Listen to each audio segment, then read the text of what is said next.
10 বছর আগে যখন ইন্ডিয়া টেস্ট ক্রিকেট খেলতো তখন সব খেলোয়াড় একদিকে খেলতো, আর একটা খেলোয়াড় ছিল যিনি একাই একদিকে খেলতেন, যার নাম সবারই চেনা, বীরেন্দ্র সেহবাগ। তার আলাদা এক ব্যাটিং এবং খেলার স্টাইল যেটা ইন্ডিয়া দলে কারও ছিল না। কিন্তু এখন এই একই চেহারা সামনে আসছে জয়সওয়ালের মধ্যে। ইন্ডিয়া এমনিতেই 1-0 পেছনে চলছে ইংল্যান্ডের বিরুদ্ধে। রোহিত শর্মা, শ্রেয়স আয়ার, শুভমান খুব তাড়াতাড়ি আউট হলেও জয়সওয়ালের আন্দাজ পাল্টায় নাই। সেই একই ধরনের খেলার স্টাইল যখন বীরেন্দ্র সেহবাগ 6 মেরে সেঞ্চুরি করতেন, কারণ তিনি মনে করতেন 6 মারার প্রেসার কম, যেখানে 6টি রান সিঙ্গেল নেওয়া বেশি প্রেসার, সেহবাগ মনে করতেন, এবং সেই কাজই করে দেখালেন জয়সওয়াল।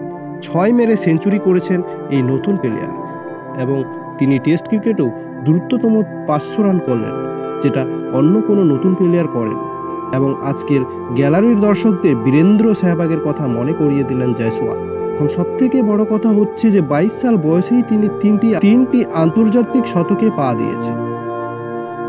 সব ফরম্যাটেই তিনি এখন সেরা। ইন্ডিয়ান দলের ভবিষ্যতে অনেক দীর্ঘ সময় ধরে খেলবেন, সেটাই তিনি প্রমাণ করছেন। একরকমের মেসেজ দিচ্ছেন। সুন্দর কনফিডেন্স লেভেল এবং এত ভালোভাবে টিকে খেলার স্টাইল আলাদাই। তবে জয়সওয়ালের বয়সের যতগুলো খেলোয়াড়, তারা যে কোনো দেশেরই হোক না কেন, সবার থেকে এগিয়ে জয়সওয়াল, এবং ম্যাচুরিটি লেভেল এই প্লেয়ারের আলাদাই। প্রথম দিন শেষে বেশ ভালো জায়গায় ভারতীয় দল। টস জিতে প্রথমে ব্যাটিং করে প্রথম দিনের শেষে ভারতের স্কোর 6 উইকেটের বিনিময়ে 336 রান।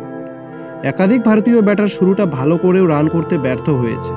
যেখানে 7 ব্যাটারের কেউ অর্ধশত রানের গণ্ডি পার করতে পারেননি, সেখানে যশস্বী একাই 179 রান তুললেন, এবং দিন শেষে তিনি অপরাজিতও রয়েছেন। তার ব্যাটের উপরেই দাঁড়িয়ে ভারতের টেস্টের ভরসা।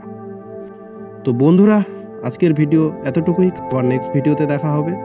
ভালো থাকো, সুস্থ থাকো, এবং চ্যানেলটি সাবস্ক্রাইব করো এবং লাইক করো, শেয়ার করো।